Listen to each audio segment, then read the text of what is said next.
Вітаю, гэта Аляхновіч і падкаст «Тэхнавука». Другі выпуск затрымаўся амаль на тыдзень. Былі вельмі важныя справы, якім давялося прысвяціць увесь вольны час. Таму гэты эпізод падкаста будзе даволі насычаным. За 2 тыдні адбылося шмат цікавага. На пазатым тыдні мы пабачылі дзівоцтва. Першы здымак звышмасіўнай чорнай дзіркі ў самым сэрцы нашай галактыкі Млечны шлях. Гэта не першае дзівоцтва такога кшталту. У 19 годзе ў рамках праекта «Тэлескоп Гарызонт падзей» нам ужо паказвалі самае першае фота звышмасіўнай чорнай дзіркі. Тады размова ішла пра аб'ект у цэнтры велізарнай галактыкі М87, якая знаходзіцца прыкладна ў 55 мільёнах светлавых гадоў ад Зямлі. Для гэтага дасягнення спатрэбіліся суперкампутары, 8 тэлескопаў, размешчаных на 5 кантынентах, сотні даследчыкаў і велізарная колькасць дадзеных. На гэты раз маштаб падзеі быў не меншым. Як і тады, здымак паказалі падчас прэс-канферэнцыі, якая транслявалася наўпрост у інтэрнэце. Як і тады, мы пабачылі надта размытую выяву светлавых плямаў вакол чорнай пустэчы. Здымак чорнай дзіркі «Стралец А» з зорачкай – гэта на самой справе танец разагрэтай да трыльёнаў градусаў плазмы на яе межах. Сама дзірка – гэта максімум чвэрць ад масы ўсяго аб'екта. Астатняе – гэта матэрыя вакол. Да дзіркі не так ужо і далёка па касмічных мерках. Параўнайце тыя ж 55 мільёнаў светлавых гадоў і ўсяго 27 тысяч. Але зрабіць яе здымак было куды складаней. Дзірка «Стральца А» з зорачкай у 1000 разоў менш масіўная за тую, што мы ўбачылі раней. Масу ў касмічных маштабах падлічваюць, зыходзячы з масы нашага Сонца. Дык вось, дзірка ў сэрцы Млечнага шляху важыць у 1000 разоў менш. 4 мільёны сонечных мас супраць 6,5 мільярдаў. Менавіта таму, нягледзячы на адносную блізкасць, разглядзець яе было значна цяжэй. А калі матэрыі вакол дзіркі круціцца менш, то і аб'ект з'яўляецца цьмяней. Запас масы такі нізкі, што навукоўцы бядуюць, чорная дзірка перабіваецца з хлеба на квас ды галадае. І толькі невялікая частка матэрыялу з наваколля трапляе ў яе пашчу. Навукоўцы кажуць так. Калі б дзірка была чалавекам, то гэты працэс сілкавання быў бы раўназначны аднаму зярнятку рысу кожны мільён гадоў. Каб зрабіць здымак «Стральца А» з зорачкай, менавіта так называецца гэты аб'ект, даследчыкам давялося сутыкнуцца з унікальнымі праблемамі назірання. Ён маленькі, усяго ў 30 разоў шырэй нашага Сонца і знаходзіцца на адлегласці ў 27 тысяч светлавых гадоў. Паколькі дзірка адносна невялікая, то любая актыўнасць на «Стральцы А» з зорачкай, напрыклад, рух плазмы, якая яго акружае, адбываецца ў 1000 разоў хутчэй, чым на чорнай дзірцы ў галактыцы М87. Знешні выгляд аб'екта змяняецца амаль што кожную хвіліну. На апрацоўку ўсіх дадзеных фотаздымка ў мінулы раз патрацілі 2 гады. На апрацоўку гэтага здымку спатрэбілася 5. То бок назіранні і М87 і «Стральца А» з зорачкай адбываліся ў адзін і той жа час. 8 тэлескопаў здымалі «Стральца А» з зорачкай на працягу 10 начэй запар. Тэлескоп Гарызонта падзей выкарыстоўвае тэхніку пад назвай інтэрфераметрыя вельмі доўгай базы, каб атрымаць свае фотаздымкі. Праект ператварае Зямлю ў гіганцкі віртуальны тэлескоп, калі аб'ядноўвае дадзеныя з некалькіх абсерваторый ад паўднёвага полюса да Іспаніі. Размеркаваныя такім чынам тэлескопы могуць ствараць больш рэзкую карцінку. Гэтак жа, як большая люстэрка на аптычным тэлескопе забяспечвае лепшы агляд. Аб'ём інфармацыі быў велізарным, гутарка пра мільярды гігабайт інфармацыі. Адна справа ў гэтым усім разабрацца і зусім другая банальна пераслаць гэтыя файлы навукоўцам, якія умеюць разбірацца. Гэта табе не Калумбава яйка на стол паставіць. Файлы былі вельмі вялікімі, каб адпраўляць іх праз інтэрнэт. Агулам 3,5 петабайтаў дадзеных, нешта кшталту 100 мільёнаў відосаў з TikTok. Замест гэтага больш за 1000 цвёрдых дыскаў былі фізічна перавезены ў 2 апрацоўчыя установы. Адна ў абсерваторыі Хайстек ля амерыканскага Бостона, а другая ў інстытуце радыёастраноміі Макса Планка ў Германіі. Там кампілявалі сігналы, рабілі каліброўку, распрацоўвалі і прымянялі алгарытмы для апрацоўкі атрыманых файлаў, каб з сырой інфармацыі атрымаць здымак. Каб атрымаўся сапраўды дакладны здымак максімальна хутка за адзін кадр, трэба было б пабудаваць тэлескоп памерамі з зямлю, але такой магчымасці у нас пакуль што няма. Таму пакуль увесь працэс навукоўцы апісваюць так: мы слухаем песню, якую граюць на фартэпіяна, у якога адсутнічае шмат клавіш. Тут яшчэ трэба зазначыць, што тэлескопы назіралі за стральцом А з зорачкай на даўжыні хвалі 1,3 мм, а не на хвалі бачнага чалавеку святла. Гэта дазволіла астраномам зазірнуць скрозь гарачы газ, які атачае звышмасіўную чорную дзірку, але таксама забяспечыла неабходнае распазнаванне, каб выявіць цень ад яе гарызонту падзей, кропку, з якой святло не можа вырвацца. Цікава, што з таго часу, як заўважылі першы намёк на існаванне звышмасіўнага аб'екта ў цэнтры нашай галактыкі, прайшло амаль стагоддзя. Пазней назіранні выявілі магутнае радыёвыпраменьванне з гэтай кропкі. Гэта казала пра нейкі масіўны, але кампактны аб'ект. Мажліва, чорную дзірку, што былі прадказаны агульнай тэорыяй адноснасці Эйнштэйна. Ужо ў сучаснасці з'явілася хоць і ўскоснае, але вельмі дакладнае назіранне, якое упэўніла навукоўцаў. Дакладна, там павінна нешта быць, бо зоркі там вакол чагосьці круцяцца. У прыватнасці зорка, названая С2, мае 16гадовую эліптычную арбіту, за якой навукоўцы змаглі прасачыць цалкам. Зараз мы ўбачылі гэта выразна. Прайшло нейкіх 100 гадоў, і сэрца Млечнага шляху мы бачым на ўласныя вочы. 9 траўня на расійскі аналаг відэахостынга YouTube Rutube была здзейснена кібератака, якая прывяла да адключэння на некалькі дзён сайту сэрвіса. Атаку называлі самай моцнай за ўсю гісторыю пляцоўкі. Было пашкоджана больш за 75% баз і інфраструктуры асноўнай версіі і 90% рэзервовых копіяў і кластараў для аднаўлення баз дадзеных. Недзе праз 3 дні сайт узнавіў сваю працу, але не ўсе яго магчымасці былі даступныя карыстальнікам. 2,5 тыдні спатрэбілася для таго, каб аднавіць сэрвіс на 99,9% функцыянальнасці. Астатнія распрацоўшчыкі сэрвіса абяцаюць аднавіць да канца гэтага тыдня. 11 траўня адказнасць за атаку ўзялі на сябе прадстаўнікі хакерскай групоўкі Anonymous.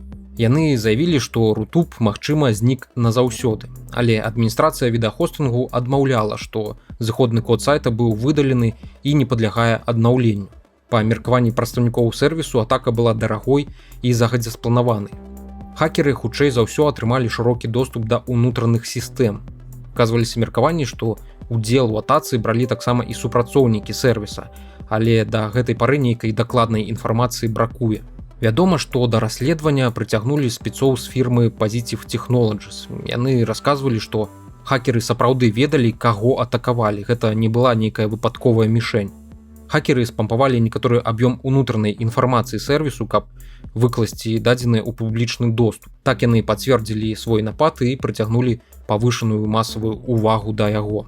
Таксама стала вядома, што фірма Group IB праводзіла шэраг тэстаў на бяспеку пляцоўкі. Пасля гэтага Rutube атрымаў у лютым 2021 года справаздачу з рэкамендацыямі па ўзмацненні мер абароны. Але ці былі выкананыя гэтыя меры, дакладна невядома. На умове ананімнасці адзін з былых супрацоўнікаў хостынга расказваў выданню Forbes, што на выпраўленне праблем адводзілася да паўгода. Але хутка ў кампаніі змянілася кіраўніцтва і шмат якія работы па мадэрнізацыі былі спынены. У тым ліку і па дзірках у бяспецы. Па словах усё такога ж ананіма, зламыснікі не толькі пракраліся ў сістэму, атрымаўшы доступ да адмінкі, але і мадыфікавалі зыходны код відэасервісу так, каб ён выдаляў дадзеныя з файласховішча Rutube. Ананім лічыць, што хакеры добра ведалі, як працуе інфраструктура сервісу, таму у зламыснікаў альбо быў інсайдер у кампаніі, альбо быў доступ да тэхнічнай дакументацыі і дадзеных аўдыту бяспекі. У любым разе і без таго неадназначная рэпутацыя Rutube абрынулася яшчэ глыбей. У пачатку года ў стрымінгавай пляцоўкі Netflix значна прасела колькасць падпісантаў. Зменшылася амаль на 200 000 за першыя 3 месяцы года. Гэта адбылося ўпершыню за дзесяцігоддзе. Прагноз на бліжэйшыя месяцы не абнадзейвае. Сервіс можа страціць яшчэ да 2 мільёнаў карыстальнікаў. Пасля такіх дадзеных у фінансавай справаздачы капіталізацыя фірмы на біржы скарацілася на $70 мільярдаў. Трэба хуценька нешта выдумляць, і такой прыдумкай стане больш танная падпіска. У апошнія месяцы гэтага года Netflix плануе выпусціць падпіску з рэкламай. На умовах ананімнасці такой інфармацыяй падзяліліся супрацоўнікі фірмы.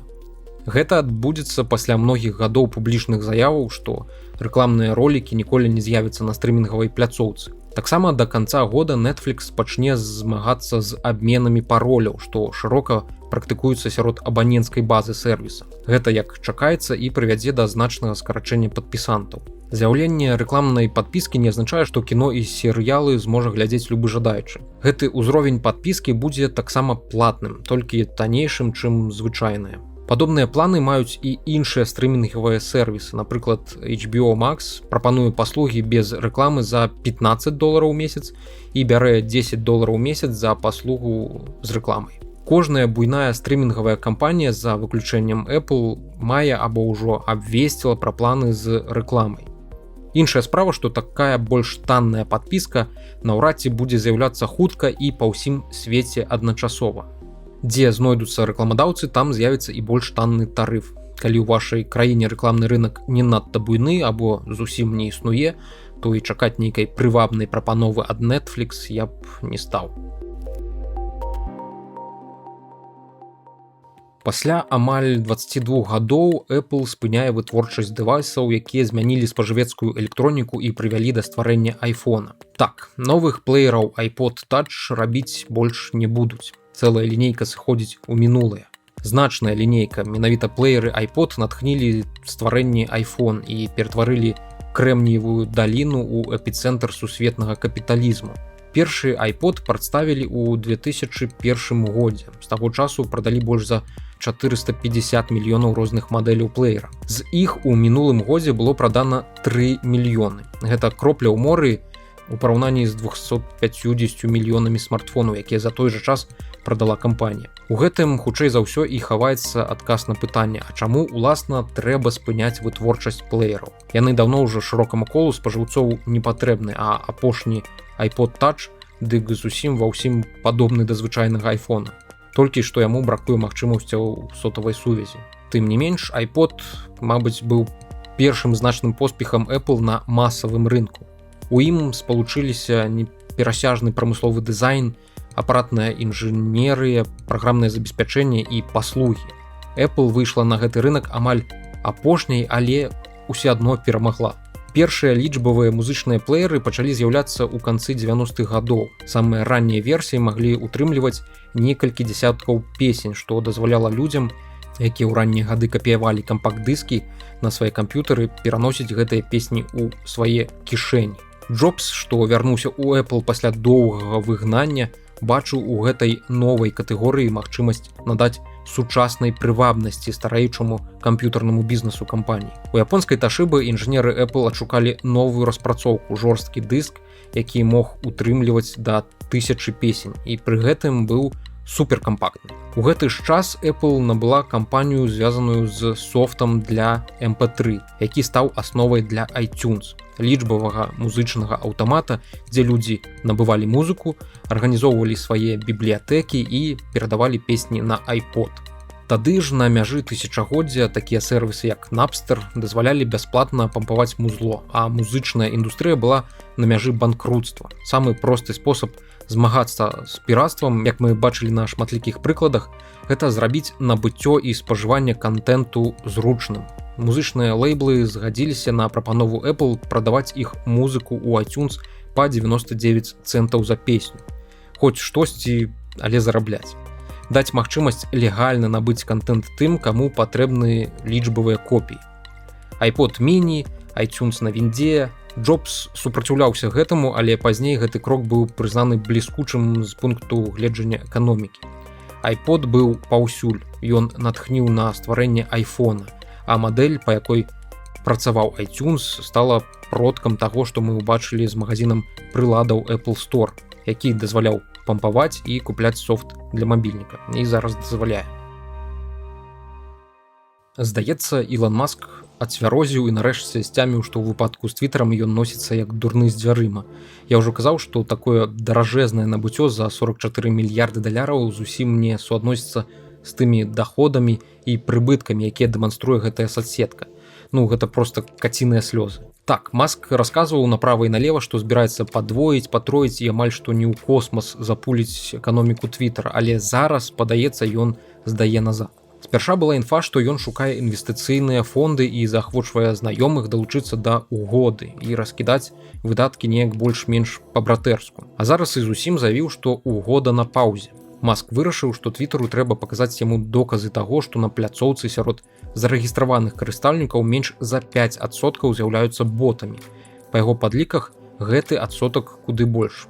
Прынамсі, сярод тых, хто падпісаны на яго аккаунт. Зрэшты, гэта і не дзіўна, бо Маск актыўна пісаў пра крыптавалюты, а ў гэтай сферы шмат скаму і ботаў.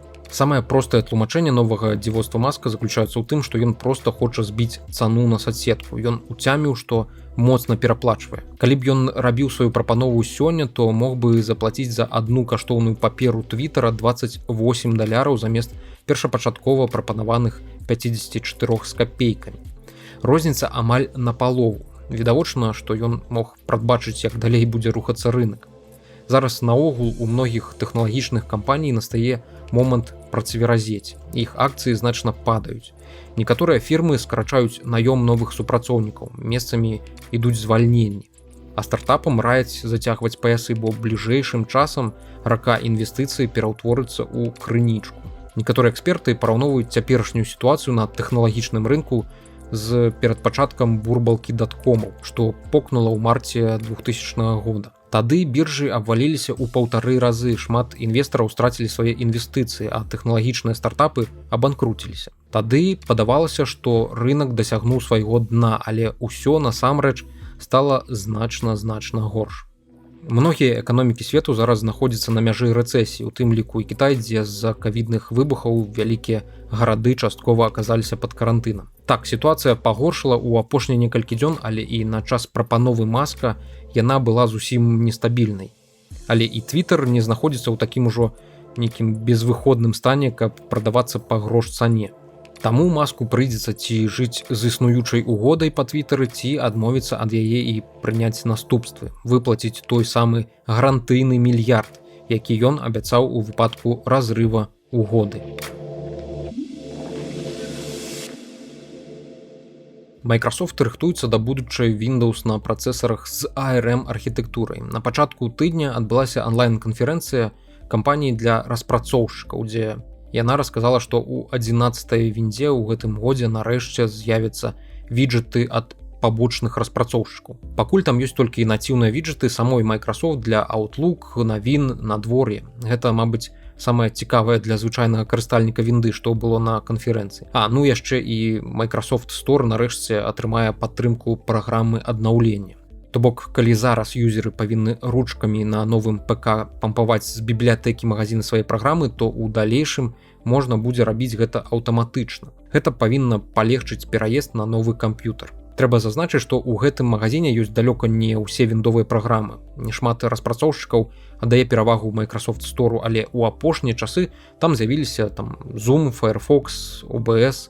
Гэта добры знак для Microsoft. Бадай, што самае цікавае загучанага на канферэнцыі, дык гэта мініятурны ПК на чыпе ARM. Microsoft працуе над нечым кшталту Mac Mini ад Apple. Такая ж невялічкая, па мерках цяперашніх сістэмных блокаў, скрынка з інтэрфейснымі партамі, лаканічным дызайнам і ў чорным колеры. Майкі супрацоўнічаюць з Qualcomm над гэтым дэвайсам, пакуль ён носіць кодавую назву Project Volterra. У ім будзе працэсар Snapdragon і блок нейронавай апрацоўкі, які дазволіць распрацоўшчыкам ствараць воблачныя AI праграмы. Уласна, на штучным інтэлекце і машынным навучанні гэты дэвайс і будзе засяроджаны. Цікава, што гэтыя невялічкія камп'ютары можна будзе ставіць адзін на аднаго. Цэлую вежу можна будзе пабудаваць на сваім працоўным стале, але не зусім зразумела, у якім фармаце цаглінкі такой вежы будуць працаваць разам. Нейкіх падрабязнасцей адносна тэхнічных характарыстык пакуль не раскрылі. Вядома пра 3 USB парты ззаду побач з Ethernet і дысплей-портам, і яшчэ 2 парты USB-C будуць на бакавіне дэвайса. А сам ён будзе вырабляцца з перапрацаванага акіянічнага пластыку, якім чалавек добра так засірае асяроддзе. Зараз на рынку можна набыць лаптопы і планшеты на Windows, якія працуюць на ARM. Тое, што некалі было выключна сэрцам для мабільнікаў, зараз выходзіць на новы ўзровень. Многім дзякуючы Apple, якая сваімі макбукамі даказала іх магутнасць для сур'ёзнай працы, а не толькі спажывання контенту. Віндовыя ноуты на ARM могуць запускаць амаль увесь спектр даступных праграмаў, дзякуючы трансляцыі кода з архітэктуры x86 на ARM. Але гэта прыводзіць да пагаршэння прадукцыйнасці такіх праграм. А нацыўныя праграмы пад новую платформу ўсё яшчэ вялікая выключнасць. Адна істотная заўвага. Для віндовага ARM пакуль бракуе добрага жалеза. Адсутнічаюць выдатныя чыпы, якія падобныя або пераўзыходзіць па прадукцыйнасці Intel і AMD. Пры гэтым яшчэ было б нядрэнна, каб яны забяспечвалі больш працяглы час працы ад батарэі. Ніводзін з чыпаў Qualcomm для ПК з Windows не быў такім хуткім, як Apple M1, не кажучы ўжо пра больш хуткія варыянты яблычных працэсараў.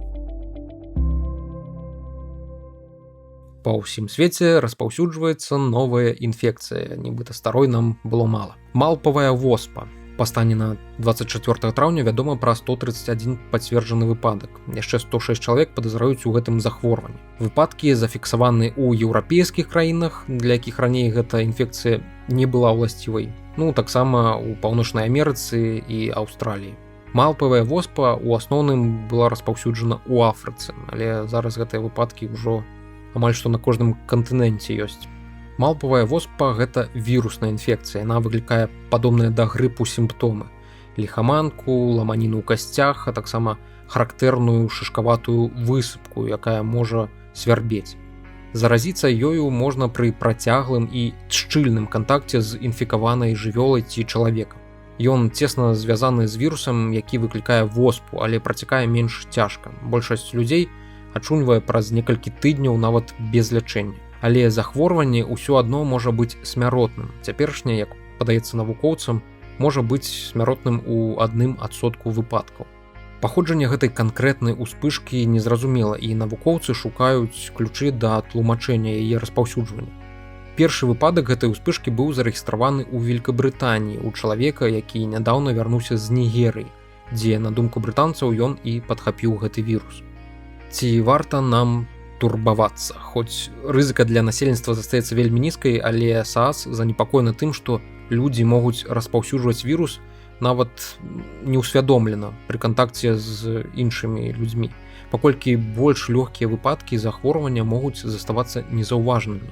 Малпавая воспа менш заразная, чым той жа каранавірус. Таксама магчыма, што маладыя людзі, якія не былі прышчэплены ад значна больш смяротнай воспы, выкарненай дзесьці ў канцы 70-х гадоў, могуць быць больш успрымальныя да гэтай сваячкі, воспы малпу.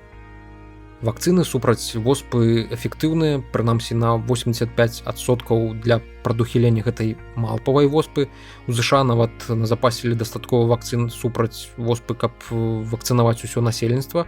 Аднак гэта радыкальны крок, які можа і не спатрэбіцца. Калі цяперашні ўсплёск воспы атрымаецца паспяхова стрымаць. Гэта выпрабаванне для глобальнага супрацоўніцтва, якое шмат у чым будзе залежыць ад тых урокаў, якія мы вынеслі з ковіда.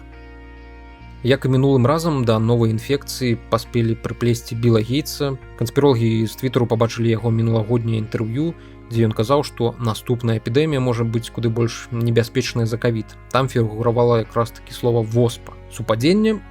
Па меркаванню канспіролагаў такіх супадзенняў не бывае. Ім вельмі цяжка зразумець, што такія супадзенні гэта банальная логіка і веды пра тое, як працуюць эпідэміі і якога кшталту яны бываюць. Для мяне наогул вялікае расчараванне, што пры ўсёй даступнасці навуковай, навучна-папулярнай інфармацыі ў сеціве вялікая частка людзей ідзе па шляху найменшага супраціўлення і не хоча напружыць мазгі. На гэтым усё, дзякуй за ўвагу. Спадзяюся, што пабачымся ўжо праз тыдзень, мажліва, на наступных выходных.